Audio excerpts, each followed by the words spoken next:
Welcome back to the couch. You are on the Cup of YuGiOh show, and it starts now. Now, we have heat check starting out. There's a lot of information that we got to cover, so let's get right into it. And let's jump in. 2021 is already off to a huge start when it comes to YuGiOh, when it comes to Konami, Duel Links, and a surprise factor that we'll get into a bit later. Now, now get this, if you are trying to build a Blue Eyes deck, if you need a card of consonants, hold up. Do not do it yet. Do not spend the money or the gems, because there is a new structured deck for Blue Eyes on its way. Yes. Now, for those who already have everything, Blue Eyes is not, of course, what you want to see from a structure deck. But for those who have not completed it, for new players that are going to be using Seto Kaiba to start out, this is amazing. Because there are multiple structure decks now for Blue Eyes that can help you build your deck much easier. And get this, it's going to include the card of consonant, so you're going to have your pot of greed in there. We don't yet know at what amount, but Blue Eyes Twin Burst Dragon is the feature of the structure deck. That is amazing. So now we have another fusion for Blue Eyes. We're going to have it at 2, and it's going to be contact fusion capable. It's going to be able to remove monsters off the board from battle. It's amazing. Now, again, hold the dial. And what that says is that, just swinging into it, they're committed to helping new players out. And there's going to be a huge ladder climb, at least for a while, of Blue Eyes players. And I know, Blue Eyes is annoying to build. It bricks, but, once you get it capable, once you have it optimized as best you can, it will climb for you. It will be an easy thing to be able to win games with. And for on the opposite side, it's annoying to play against, because usually with Blue Eyes, either it's going to be very aggressive or it's going to just be able to remove cards off of your field.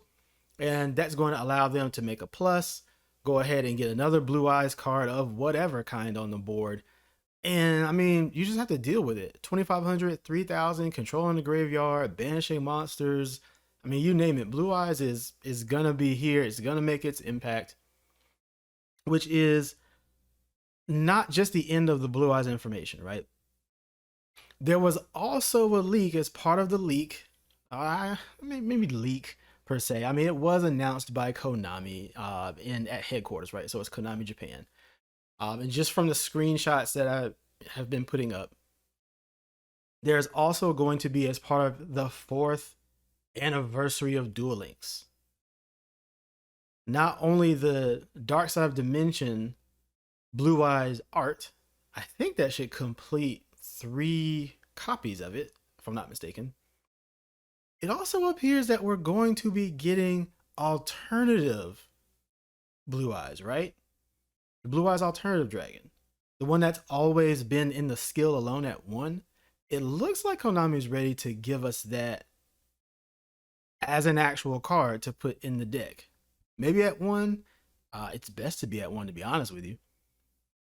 But the combos of just actually having the card itself is amazing. Wingbeat of Giant Dragon, anybody?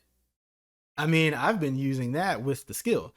Imagine having that as a build piece, not from the skill, so you can run something else now that makes Blue Eyes, I would argue, more aggressive. But now you can actually use it as part of your normal strategy. I love it. I'm ready for it. I'm ready to see it. The only people that I think aren't ready to see that might be Dark Magician players who just saw their deck and, their favorite get completely nerfed because of the limits to rod and to the navigation. So, I mean, if you're going to go in, especially if you're hearing this and you're going to go in as a new player, they just heavily favored Blue Eyes, and you choosing Kaiba, to be honest, when you start the game. Now, this says a lot going into 2021 about Duel Links, right? And what I want to just stay right there with is the focus on new player development. Now, I started Yu-Gi-Oh back in like '04, collecting the cards, playing wherever I could possibly play. I stopped playing TCG a long time ago and started playing Duel Links somewhere towards the last quarter of 2019, right? There was a lot of catching up I had to do with regards to how Duel Links even works in comparison to TCG, like the limited list and such. There were synchro summoning, which I was aware of at the time, but I didn't get into it like that when I had bowed out of the TCG. There's cards like Invoker all over the place. So there was a lot to take on at once, on top of the skills that the game runs as well, and then the zones, all of that stuff. It actually was overwhelming just because I already had like a TCG bias coming in. The reason I say that is because 4 years in, I actually love the fact that Konami is putting in a structure deck that quite honestly is geared toward new players. Usually you find this in games that have been around for a while. There's not a lot of room for players to be able to slide in that are new to the game and find their space where they can begin saying, okay, I'm not so far behind. I can catch up relatively quickly. I can make a splash. And especially with Duel Links and the tournament scene, you want to be able to get in there and compete and have a good time and be a part of the community. Other games have suffered a lot from that. It looks like Konami is actually wanting to learn from those mistakes, heck, even its own, and say, you know what, we're going to continue to build the player base.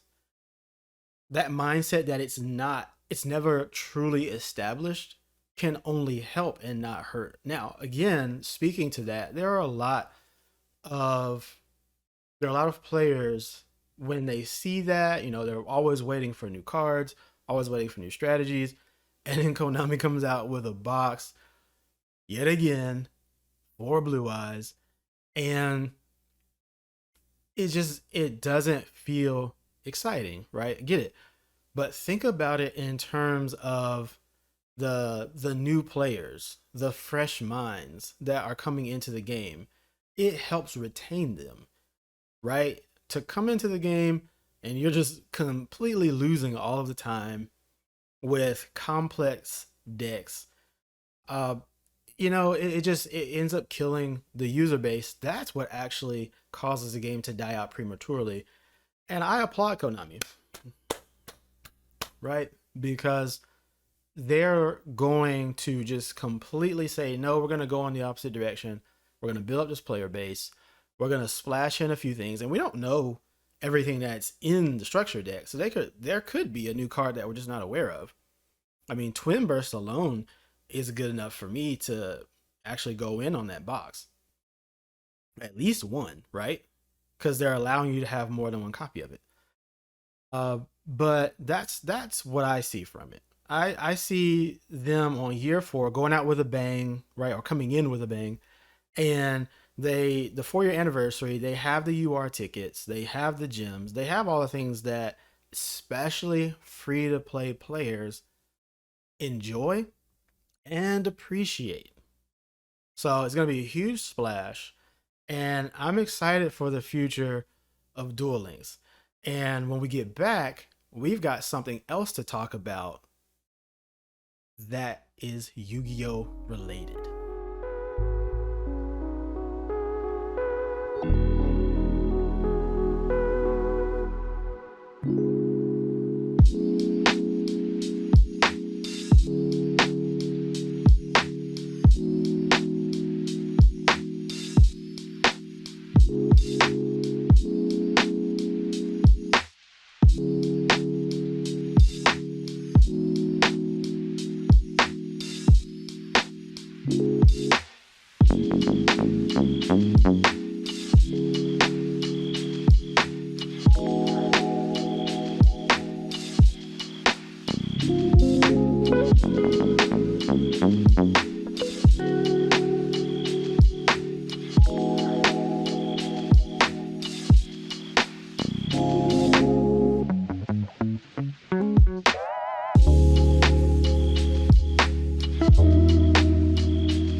Welcome back to the Cup of Hawk Joe show.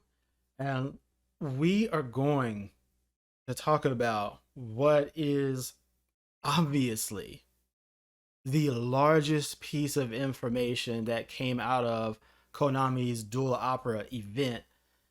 And that is the announcement, or at least the fledgling announcement of a new Yu-Gi-Oh game, right?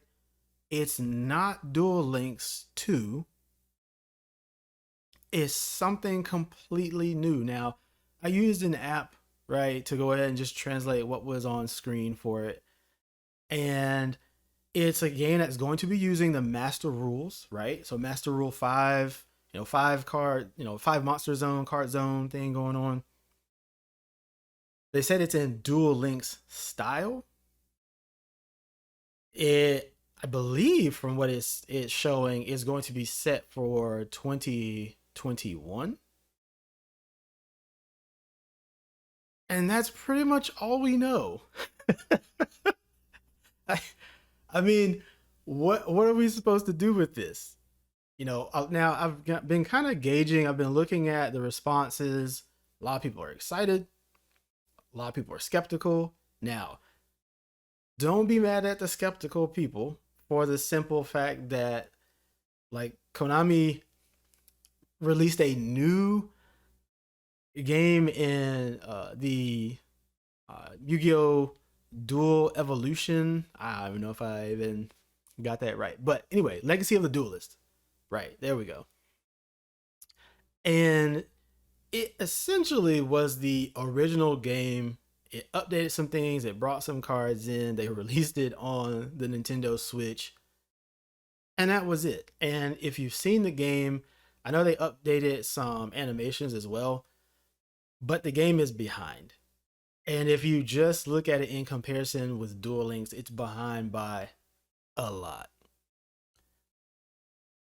A lot. Right? The game is not, it's good to get you into the TCG. And I think that's where it suffers because it's just to move you over into buying physical cards. But it's also $40. Or at least I knew it was $40. And that's money that you could just, spend buying cards, buying a structure deck or whatever, going to a locals and then, learning the hard way by just getting bopped all over the locals. But that is not the vibe that Konami is giving off for this new game. Now, apparently this has been in the works, and doing some digging through Konami's fiscal reports. In the second quarter of their 2021 report, most of everything that Konami has handled or that belongs to Konami actually suffered loss. The only section that actually gained from its same quarter from the previous year was the digital entertainment section, which Duel Links is housed in. It grew over 31%. Right? So Konami is having to look at the numbers and say, hey, we actually need to pay attention to this space because there are more online purchases for their digital products. One of them being the digital cards in Duel Links. Now, again, back to the Duel Links style. I don't know if that refers to the UI, the graphics interface, the animations, the summoning, or if they mean in the style like, hey, let's leave this free to play. Let's hold events. let's release cards, and then you can buy into those, right? Like that gotcha system.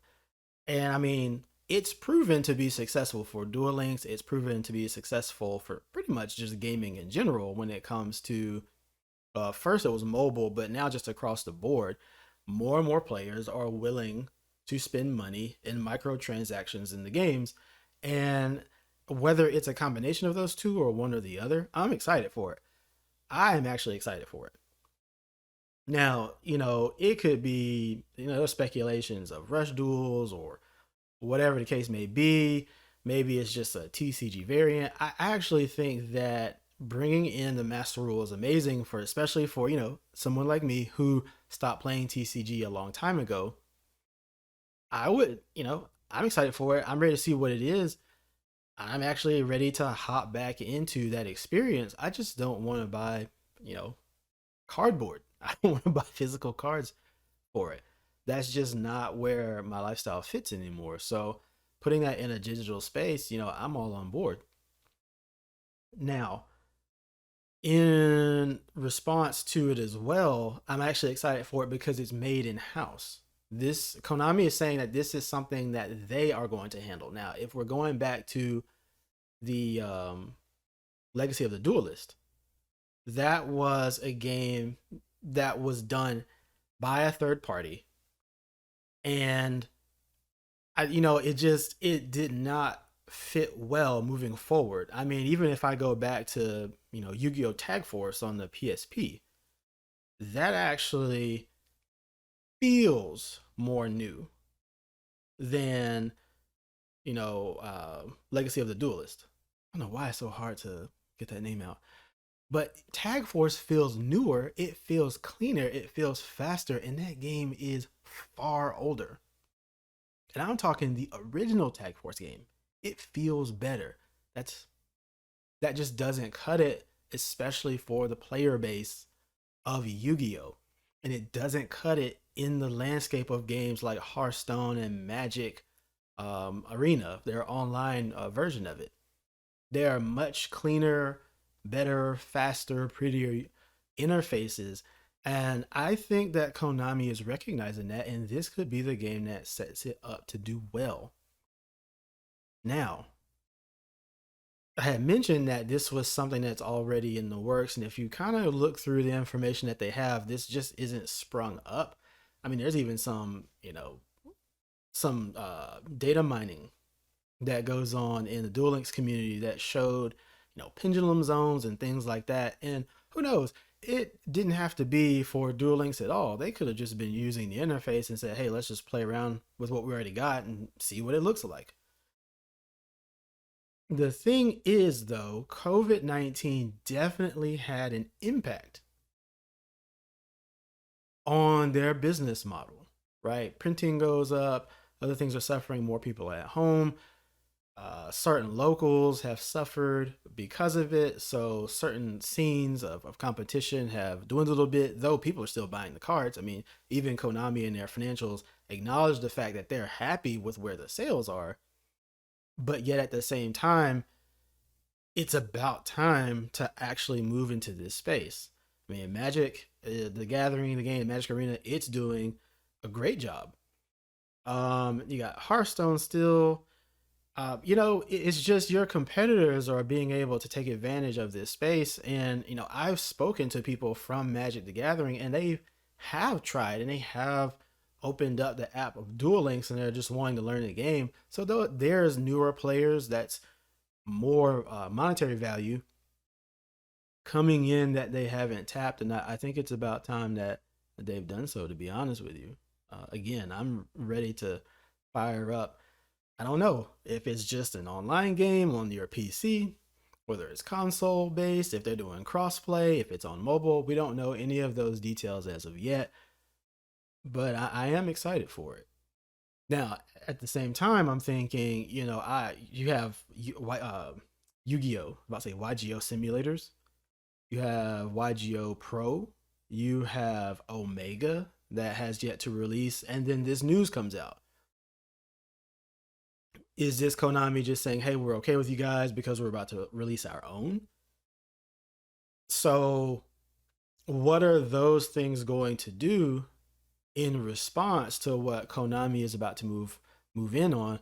We don't know yet, but it'll definitely happen soon as they release more information regarding exactly what kind of game that this is. But again, I'm truly excited because I think it's not just an opportunity for the TCG, it's an opportunity for Yu-Gi-Oh and Konami to transition into the digital space, creating a whole new experience. And we'll be back right after this because I want to talk about the Invoker Alistair.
Welcome back to the Cup of Hog Joe show. You are rocking with Agent R, and we're about to get in here on the entire invoked package in Duel Links. This invoked always is going to be the thing you love to hate. I don't have any other way to truly describe it. Ever since its appearance in Duel Links, it dominates and shapes the meta period. And because it can do this because it's splashable, right? At its core, you need Alistair the Invoker, which is a dark spellcaster. I think what, 1,000 attack, 1,800 defense. You need Invocation, which is essentially its fusion card. You can fuse from the hand, the field. You can even banish from the graveyard. And there's the kicker, right? Because you not only can banish from your own graveyard, you banish from your opponent's graveyard. And all it needs is the right attribute. That's it. It is, in essence, a 3 card package of a deck. Let me lean in and repeat that. The invoked deck is essentially at most 2 cards.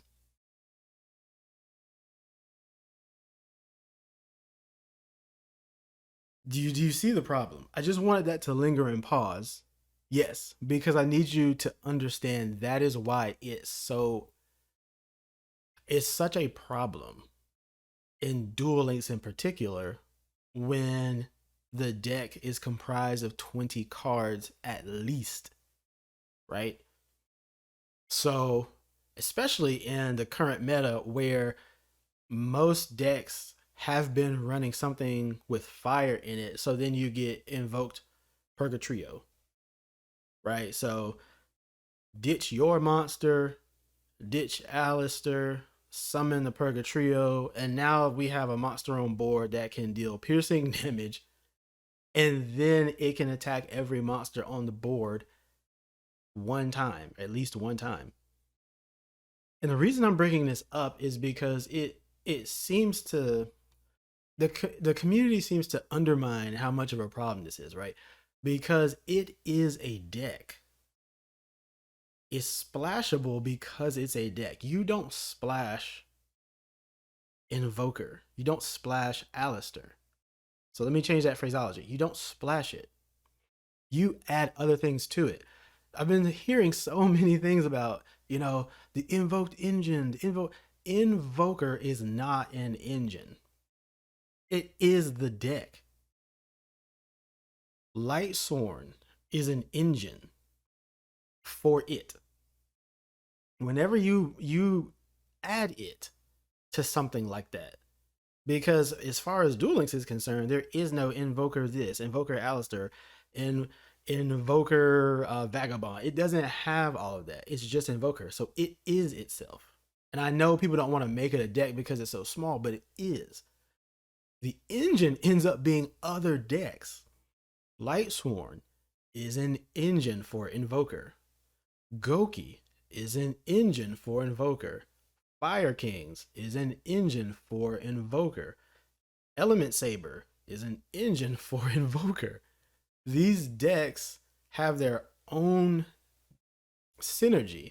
They have their own extenders, right?